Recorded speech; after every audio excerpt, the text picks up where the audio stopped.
কাজী নজরুল ইসলামের জন্মভূমি চুরুলিয়া। এই অঞ্চলটি জামুরিয়া বিধানসভা কেন্দ্রের অন্তর্গত। আবেগে মোড়া এই মাটিতেই উঠেছে বাঙালি প্রার্থী চাই স্লোগান। গত বিধানসভা নির্বাচনে এই আসন থেকে জয়ী হন হরিরাম সিং, যিনি অবাঙালি। অন্যদিকে আসানসোল লোকসভা কেন্দ্র থেকে জয়ী হন শত্রুঘ্ন সিনহা। দুর্গাপুরে জয়ী কীর্তি আজাদ, তারাও অবাঙালি। এই উদাহরণ টেনে বাংলা পক্ষের দাবি, রাজ্যের মানুষের প্রতিনিধিত্ব করতে হলে প্রার্থীদের বাঙালি হওয়া উচিত। ইতিমধ্যেই বিভিন্ন এলাকায় পোস্টার দিয়ে প্রচার শুরু করেছে তারা। তবে এই দাবি ঘিরে শুরু হয়েছে রাজনৈতিক চর্চা। এই প্রসঙ্গে রাজ্য বিজেপি নেতা কৃষ্ণেন্দু মুখোপাধ্যায় বলেন, ভারত সর্বধর্ম ও সর্বভাষার সমন্বয়ের দেশ।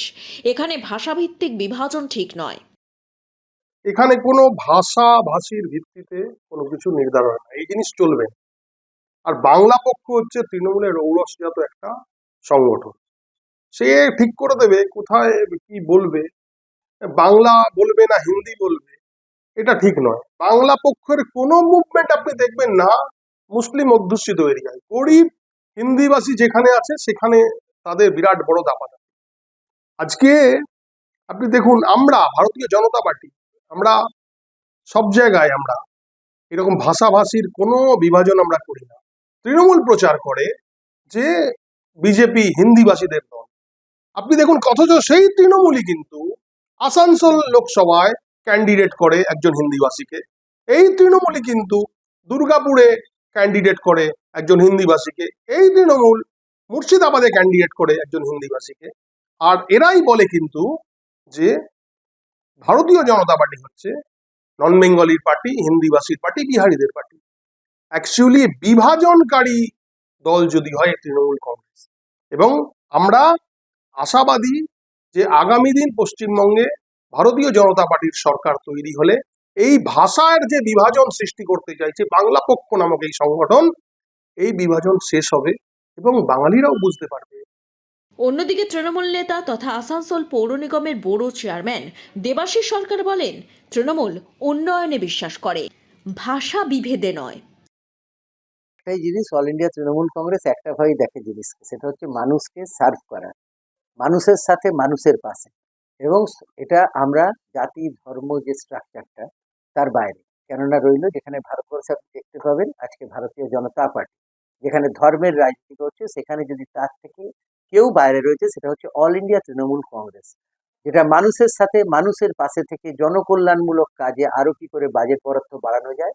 এবং সেখানে শিক্ষার মান দেখবেন, যেখানে কেন্দ্র সরকারের বাজেটে জাস্ট 2% শিক্ষার খাতে ব্যয় করা হয়েছে, আমাদের বাজেটে পশ্চিমবঙ্গ সরকারের বাজেটে সেখানে 12%-এর ওপর ব্যয় করা হয়েছে। তো এর থেকেই বোঝা যায় জনমুখী জনদরদি সরকার পশ্চিমবঙ্গে আছে।